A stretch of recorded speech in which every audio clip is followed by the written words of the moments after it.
What if we could harness the most powerful AI technology, not to maximize profits or boost engagement, but to solve humanity's greatest challenges? Today's guest, Buster Franken, is doing exactly that. As the founder of Fruitpunch AI, Buster has built a community of 4,500 AI engineers who are using their skills to tackle everything from environmental crimes to endangered species protection. Their projects have exposed industrial polluters, revolutionized wildlife conservation, and are now pushing the boundaries of medical research. But this isn't just another tech success story. It is about a fundamental shift in how we think, or should think, about artificial intelligence and its role in society. While tech giants focus on growth metrics, Buster is training the next generation of AI engineers to put impact at the heart of everything they do. Recorded by the warmth of a wood stove in our forest cabin, this intimate conversation reveals how a growing movement of technologists is choosing purpose over profit. You'll discover what drives these engineers to tackle humanity's biggest problems, and hear about Buster's ambitious plan to mobilize 1 million more to join the cause. So join us for a thoughtful discussion about using the world's most powerful technology as a force for good. Hey, Buster. Hey there, Arjen. Good to see you again. Good to see you. Thanks for joining us today. Absolutely, my pleasure. In the forest, we're sitting inside. No campfire. Yeah, we were afraid of the wolves. The wolves. So yeah. In the dark. We want to leave them in peace, so we go back in our little hobbit hole. Well, I hope it's nice and comfortable sitting next to It is very comfortable. the wood stove. Yeah, Good. We're talking about Fruitpunch AI and your personal journey. there we are. But before we start talking about your thing, can you help us understand the scale of what Fruitpunch AI does today? Absolutely. So Fruitpunch AI is a global community of AI engineers. About 4,500 AI engineers have worked on various projects that we have organized. It might look like Kaggle for people that know that in the beginning, but really our challenges are collaborative projects. So people work in a team of around 30 AI engineers. They work together to solve a problem within 10 weeks for an impact organization. And these 4,500 engineers have worked on over 40 different challenges in teams with organizations like European Space Agency on detecting and mitigating forest fires, to Stanford and Colgate University to identify elephants in the Congo, to medical centers to help save lives by detecting diseases. That's okay. So that's a little bit of an idea of the scale, and of course the scale of the impact is the follow-on effect as well of solving these problems. So to give you an idea of a specific challenge, we worked with Greenpeace to detect illegal toxic clouds coming out of a steel factory. This was a problem in the Netherlands. We do challenges all over the world, but this was in the Netherlands. This is a local one. Was a local one, and they had been in this dispute about if they were actually emitting toxic clouds, and it was hard to prove. So at a certain point, they started kind of crowdsourcing the detection of these toxic clouds, but it was very hard to verify just with human power. So we built AI models that surveilled the factories at all times. And within, I think it was 3 or 4 months from that, they had accrued 4.1 million euros in fines due to the models that we created that observed these factories. And eventually it led to a decision by the Dutch government, by the sitting party at that point, to actually officially externally monitor these factories, which makes that they can't emit these toxic clouds anymore. And that's tens of thousands, if not hundreds of thousands of people that had incredibly heightened risks of cancer. And the goal, of course, is to then be able to, we open source everything, to then be able to roll this out to other places in the world as well. So hold on. So you said you crowdsourced the clouds, the images. the detection of the clouds. Yeah. What do you mean with that? So these were you had these stokes. It's a kind of CO buildup in these factories that can come out in these fumes if the plant is not regulated thermally optimally. Okay. So they have a responsibility to do this optimally, but for all kinds of reasons they weren't doing this. And then when this actually comes free and goes up into the atmosphere, you can kind of see it. An expert can see it. Right. But then, having experts monitoring multiple of these exhausts for 24/7 is very difficult. But because they have multiple of these fumes. Yeah. Multiple of Chimneys. these exhaust, chimneys, basically. Yeah, exactly. So that's where the power of AI comes in. Okay, so this is how you got to the Greenpeace challenge. Yeah. To detect these clouds and or not detect the clouds, to monitor the clouds and detect toxic the toxic ones. But you did many others. And one that really got me excited, maybe because it's so cute, is the seals one. Yeah, facial recognition of seals. Yeah. Right, and this blew me away because you apparently you can use AI facial recognition to separate one individual seal from another. Yeah. Right. These are seals, right? Yeah. And it just works. Yeah. Right. Yeah. Absolutely. Yeah. It kind of makes sense if you think about it. Yeah. But for us as human beings, they all look the same. Yeah, but we're very geared with our recognition model works on other human faces. Yeah. But essentially, why would you want to recognize one seal? Yeah. Why is that important? So this one is about it's about ecosystem management. Okay. So or observation. So these seals, mostly living with the universities that we were working together with. I think this was Colgate. Okay. Where is Colgate based out of? New York, I think. Okay. Yeah, actually, that's a good question.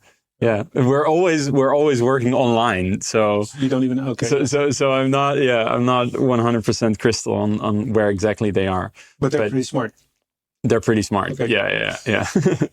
And so these are marine biologists that are monitoring seal populations because seals are at the top of the food chain or somewhere at the top of the food chain. Okay. So they eat the fish, and then if there is something wrong with even the plants locally, then this will translate into there being a lower fish population, which will translate into the seals not doing as well, right? So basically, you can get they're a great indicator for how the whole ecosystem is doing. So that's why it's really important to monitor seals, and that's why you generally see that that there's a lot of emphasis on monitoring predators in ecosystems. And for this, you need to know not only how many seals there are, but also, how many new seals are they making? How fast are they dying? Is that at a normal rate? So you need to be able to detect individual seals. Yeah. So these marine biologists, what they used to do is they take pictures I think this is the East Coast of the US. They take pictures of these seals sitting on the rocks. And then these marine biologists, they go through every picture and they have every seal marked. And they're like, I think this is Henry the seal. And then they take a picture from the database, which is Henry the seal. And then they're like, yeah, this is Henry the seal. And then they annotate like all these different seals that they see in the picture. And then they do that for every picture. It's very time consuming. Yeah. So this takes like, 3 hours per picture, right? Right. And after we were done with the challenge, this took 2.7 seconds for a picture. Right? So I'm actually quite surprised that these people are able to recognize these different seals. Yeah, no, it's impressive. But they're trained biologists that they know what they're doing. Yeah, they know what they're doing. They know their seals. Yeah. And but this is what we did with them, and it's very important. So where did these pictures come from? So they take them as marine biologists. They are assigned to monitor a certain ecosystem along the coast there. Yeah. So a certain spot that they know is a breeding ground, for example. Yeah. And then they go at a fixed time a year and they take pictures. Right. They go out on their boat. To the rock. Yeah. Okay. Yeah. And then so you got the face recognitions for seals. Mm-hmm. You did that. Yeah. Was that the first wildlife facial recognition challenge that you did? Was it the first? That's a good question. Where, after that one, you had bears, Yes. turtles, Sea turtles. and a whole bunch of other ones. Yeah. Right? Yeah. So your community got really good at recognizing individuals. Yeah, wildlife identification. That's a big one for us, and that is in the coming year. We've identified a couple of focus areas like this, where we really want to hone in on, and this is really one of the things that we just got incredibly good at in the world stage of doing these things. So SealNet. What's the world stage of animal face recognition? What's that? Yeah, it sounds a little bit like a fetish or something, like a very niche Reddit group. Oh, do they come together? Or do they have meetings? No, but it's rather just all these marine biologists and biologists that are they're realizing that they can use AI for this, but they don't get any training in AI or in machine learning. Uh-huh. So they're some of them kind of try to teach themselves, and it's like they try to hack stuff together. But it's really a place where you can make a lot of impact with the model that we have. Yeah. Especially because it's just a place where there's not necessarily a lot of money to be made, but there's a huge positive impact to be able to monitor these ecosystems. Can you talk a little bit about the impact that it's creating? Yeah. So in to be able to, this is a major one. I think this is the biggest one. So of course you can talk about the conservation of this specific animal, but with the predators, individual, Well, no, with the group, like the seals or these sea turtles. Yeah. But the fact that they're a keystone species, so this predator that is indicative of the entire ecosystem, means that you can if you see how they're doing, then you can say something about how the ecosystem is doing, which you can take to people that are locally, like factories, for example, that are polluting, and they might go over a certain limit, or the limit might be too high.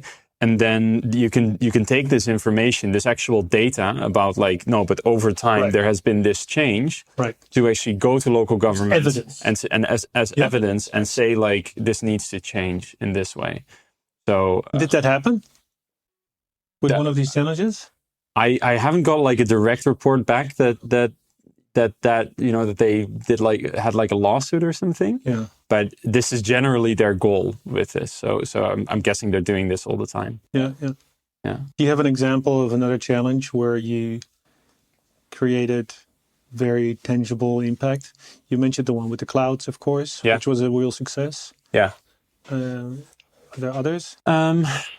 Yeah. I mean, we did so many challenges. I'm kind of blanking now that you're asking me one. Okay, maybe we'll talk about later. So let's zoom out a little bit first before we go there. So Fruitpunch is a community, 4,500 engineers, you said, and you're solving these challenges. Somehow you're collecting challenges. You have a way to find them through the community or other ways. And then you work with a university or with governmental institutions. Agency, Okay. Or impact startups. We work a lot with impact startups. Right. So it's pretty powerful. Why are you using the frame challenge for these projects? Yeah, I think it comes from that. Everything we do is always geared towards the Sustainable Development Goals. So we took a couple of, we made a couple of decisions in what we are and what we aren't going to do, right? So we're not going to define what is good and what is not good in a broader sense. So I love these philosophical topics, but we just said okay, the UN Sustainable Development Goals, that's what we're optimizing for. All of them. Yeah. So we take on any challenge that hits on one of the Sustainable Development Goals, although there are sustainable development goals like industry and innovation, which is not necessarily something that we focus on. So we focus more on life on land, life below water, zero hunger, equality, and then that's good health and well-being. Like so, mostly healthcare, climate action. So healthcare, climate, biodiversity, and social issues. Those are our main so main focus far areas. Those are the kinds of SDGs that challenges have been pointed towards. Yeah. So can anybody just come to your community and say, hey, I want to dig into this. I have a data set. Yeah. And I want to understand XYZ from this data set. Can I just bring it to you? Yeah, you How can. does that work? Definitely, and please do if you're watching this, if you're listening to this. So we are quite critical on what kind of projects we take on, because we want to make sure that we make a maximum positive impact with every project. Yeah. So that means that next to that, there needs to be a data set, or sometimes there's public data available, right? But then it would be nice if you have some like concrete idea about this. Does it always start with the data? Is that the way to go? It usually starts with the data, because with the data and a certain problem, right? So, but the thing is, when you start with just any problem, there's a lot of things that aren't necessarily suited to be solved with AI, right? So some things just need to change in terms of government policy, and that's not what we do. I have definitely thought about like, somewhere in the future it would be nice to expand to other domains and maybe do like, you have a certain problem, and then it turns out that the most impactful thing that you can do is just put on like a huge lawsuit against a certain company. That would be cool, but it's absolutely not what we're doing right now. But other people are doing that. Other people are doing that as well. Yeah. So we focus on things that can be solved with AI. So it usually starts with the data and then a certain problem that needs solving. And what we kind of the first thing that we look for is that it's a problem that's really core to the organization that's bringing us the problem or the potential challenge. So there's a lot of individuals that would love to, they're like, but this is a huge problem. And then we're like, yeah, absolutely. But we are not domain experts in some specific, type of disease, for example, right? And we don't have access to patient data and these things. So that's generally why it starts with the data, because that means if an organization has access to the data and is motivated to solve the problem, then they're in a position where we can also actually help them and make a big impact. Yeah. And then what do? You like, who comes up with the definition of the challenge? Is that you? Yeah, it's usually us in collaboration with what we call the challenge owners. Who's us, by the way? Us is my little team of bandits. Yeah. So that's me and Dorian, our challenge manager. And then we also, on a project basis, hire the best experts from our community to come in. So, for example, we're setting up an AI for genetics research challenge with Philips right now, and Philips, the industrial company. Yeah. They're doing a lot of healthcare, the medical healthcare appliances. Yeah, exactly. And there we hired somebody from our community that is an associate associate professor that has a lot of experience in bioinformatics. So this is someone from the community. Yeah. That you already know. Yeah. And now you're paying them. Yeah, so we're paying them. It's not a similar amount to what you would normally pay an AI engineer. Okay. But it's really kind of to make it fair. So we try to compensate them, but the challenges are the not-for-profit part. So we try to keep the costs low for the impact organizations that we work with as well. We should talk about the other side of it, the for-profit part. Then. Yeah. How does that work? Because you harvest these challenges and you have the community execute on the challenges in the not-for-profit part of the business. Yeah. Apparently, there's also a profit part of the business. So what does that do then? Yeah. So what we of course, when we first attracted investments, I started Fruitpunch as an NGO. Then was at a certain point approached by investors who saw kind of the growth of the community and the things that we were doing, and decided to turn it into a startup. So then with the specific idea of like, I want to make this sustainable and scalable, right? Yeah. And for that, you need to find a business model that actually works so that you can be self-sustaining. So I really believe in this way of doing business instead of asking for a donation and then being able to do one project. You can ask for an investment and then look for a business model with which you can 10x, 100x, 1000x your impact at a certain point. So because that's the thing, right? You want to generate that additional impact. Yeah, exactly. So it's to me, it's all about getting to this position of leverage, right? So and that's also why I found the startup path really interesting. And then what we noticed at a certain point is that actually the education part, it has been something that we promoted since the start. The first thing that we tried was going to the universities and saying like, hey, don't you want to have your students participate in our challenges as challenge-based learning? Because we really believe that the future of education is, on the one side, using things like ChatGPT and AI in the best way possible to help people learn, but also, not go fully digital, because you need to be put into real world scenarios where you're actually, where you're dealing with a real stakeholder with dirty data, where you need to solve an actual problem to actually learn and cement things into your memory, turn it into experience. What you believe is the right approach to education. Yeah, no, very strongly. And there's a lot of research supporting this as well. So at the university where I studied, Technical University of Eindhoven, there's a lot of research being done into challenge-based learning specifically. So that's also where I borrowed the term from.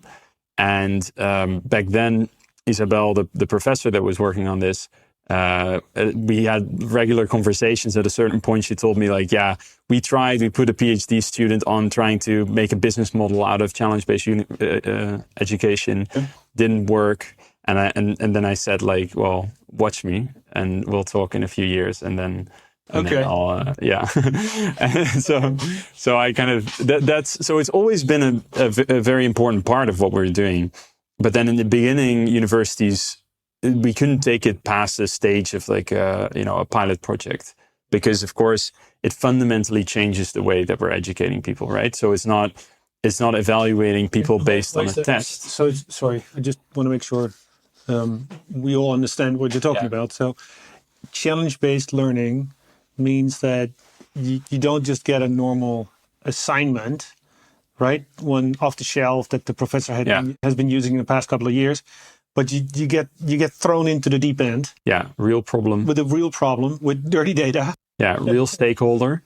What do you mean with dirty data? Dirty data is like data that hasn't been cleaned. So, but data cleaning is, getting out the duplicates, getting out the kind of like the mislabeled points, like the lacking. You take the case of the seals, and you've got these pictures of the seals laying on the ice, and then but maybe there are overlapping pictures. I don't know. Yeah, or mislabeled and that has pictures. To be cleaned.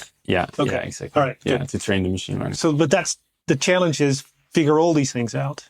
Yeah, exactly. So, and they need to go into conversation with the stakeholder as well and ask them questions. So the information retrieval there is not in a written assignment, but is in the way that it would go in a real world situation as well. Somebody has a problem and you need to figure out how to solve that problem for them. I can imagine it's very hard for people to come up with the right data, or to collect the right data. Like, absolutely. where do you start? Yeah. And it's all messy. It's a process. So this is the for-profit side of the business. Is you're selling education in a way to universities or schools, enterprises. To enterprises. Yeah. Okay. Also the companies. Yeah. So actually, we mostly. So this is like selling to universities. The first thing that we tried, and then we moved on, and then we tried a lot of other different business models like recruitment and like a kind of gig economy platform.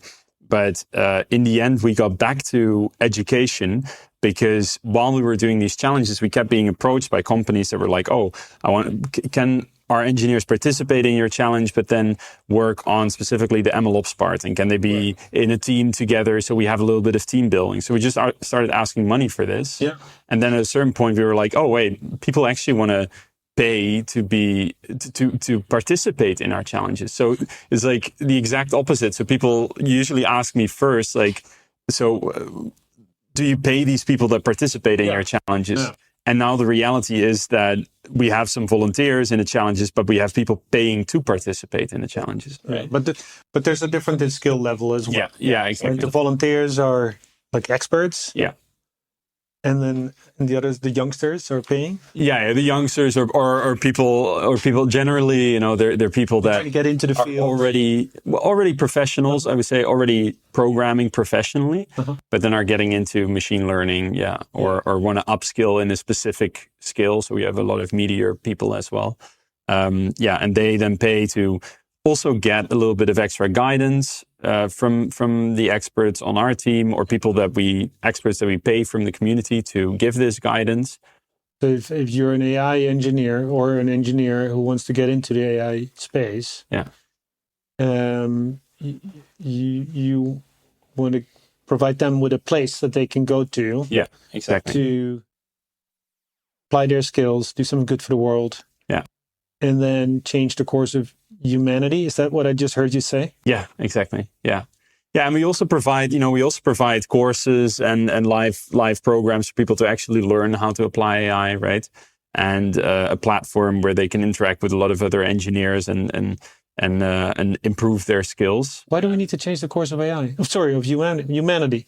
Like, I'm just thinking about that word, like the weight of it. You need 1 million engineers to change the course of humanity. Why do you say that? Yeah. Why do I say that? Or why do I name, why do I put it like this? Why this number? Humanity. Why humanity? Yeah. Because I think we're the dominant species. You didn't say change the world. You said change the direction. Ah, that's okay. Now I get it. Yeah. No, that's a good point. Because I think, I mean, to me, it might seem very obvious that like the path that we're on right now is not going in the right direction in terms of climate change and biodiversity loss and all these things. And I think it's kind of about humanity growing up, right? So I see these in the same way that taking responsibility. Yeah, in the same way that an individual goes through various stages of development, right? First, you're a child, completely egocentric, very cute, but I think egocentric, right? That's like, of course. And then the teenager, and then you want to do whatever you want, and you're not listening to anyone, and then at a certain point, you're an adult, and you need to get some like emotional intelligence and be responsible for your actions. And I think this is also what's happening with humanity, kind of like this. I call it it's a known trope, the fall from paradise, right? So we've been falling from paradise ever since the agricultural and then industrial revolution, where there was a point at which we were just one of the animals. We were completely, little child, basically. Yeah. We were completely. We could do whatever we wanted, and we were just part of this ecosystem. We could allow ourselves to be selfish. Yeah, exactly. And then at a certain point, we started to use tools and use our intelligence more and more to shape the world around us. Yeah. And with this came knowledge, and this is also the biblical fall from paradise, right? So knowledge is introduced with this shame. With this hierarchies, with this war and disease, because cities were built, and all of these things, and then I see this as kind of like with every step that we take in terms of scientific knowledge and technology, we take away a part of what we once took for granted, and what needs to come in place of that is an understanding of this part, right? And we are somewhat trailing behind on the understanding of the impact that we're having on the world. The real kind of like visceral, not rational, but like visceral, emotional understanding of our responsibility. And I think that this is really the next step, that we grow up as humanity and we take this responsibility. You said AI engineers or engineers in general have an outsized impact. Yeah. So, I mean, I guess I can buy into that, but does that also give people a moral obligation? Oh yeah, with great Do power that. comes great responsibility. Yeah. Yeah, Uncle Ben, I think, said that from Spider-Man. Yeah, so I do believe that. You know, I've always felt like this for myself. Yeah. That I mean, I don't think it's arrogant to say, like, I excelled, right? In school, I found it easy to do these things. I always felt like if there's any kind of direction that is given to me in life, then it has to be that I use this to serve the good of life in this universe. How can we help you with that? Yeah. So I want to get to those, to the 1 million AI engineers. By 2030. By 2030. Yeah. And in the end, we need everybody to make doing good the core of what they're doing. But maybe you start small. Maybe, I mean, if I were an engineer out there in the field, what do? I go to Fruitpunch AI. Yeah, you can go to Fruitpunch AI, you click on platform, and you're kept up to date on future challenges that you can join as an expert. But really, the most impactful thing is that right now to create this this flywheel effect, we've come to a business model that actually works which is working with these enterprises. So the key position that I'm going for now is technical management, right? I want people that are the IT managers or the CTO or the head of AI that feel like there is more that I can do here, and that is, with their teams and their people. With their teams. Yeah. If you want to train your engineers, then why not train them through Fruitpunch AI, where they're also making a positive impact at the same time? What is the one challenge, your dream challenge, that you would hope to run into one day? The one that, I don't know, find a cure for cancer, or like what's... Yeah, so we've literally started working on this already. The cure for cancer. There's a lot of cures for cancer, right? There's a lot of specific. Yeah. So okay, but I was going to keep it short. Well, I don't know. I mean, do you have a challenge right now that people can sign up for? They can't sign up yet. We're still in the but one of these weeks where they will actually be working towards curing cancer. Yes. I'm very slow publishing these podcasts, so maybe so then it's live. Yeah. But this is a great example. So you have challenges that work on these kind of things. AI for genetics research, using transformers using transformers and a new compression algorithm to find relations between certain medicine and certain genes, so that we can identify, is this life-saving drug going to work on you or not? Because a lot of life-saving drugs, they actually only work on 5% of the entire population. And that in a lot of cases has to do with a certain set of genes that people have. But it's very difficult to find that as a researcher. But a machine learning model can do this. Okay. So they predict whether a certain kind of medicine is going to help the individual, yes or no? Yeah, exactly. So that's literally using AI to try and cure cancer. Yeah. And you're using a transformer to do that? Yeah, transformers, yeah. So if you could translate transformer to normal people speak, it would... Yeah, so it's like these large language models, like ChatGPT, but then instead of training it on a lot of text data, you train it on a lot of... Well, it's actually also text data because it's ATG, right? DNA. Like it's DNA. Yeah. And then that also has a certain structure and certain repetitions, just like, words and grammar and so these kinds of things. So you can actually predict it. Right. Yeah. Well, thank you. Let's change the course of humanity with 1 million engineers. Yeah, absolutely. Let's. Good luck, Buster. Thanks. Thanks for joining us at the Fireside today. If Buster's vision of technology as a force for good resonates with you, then please help us spread the word.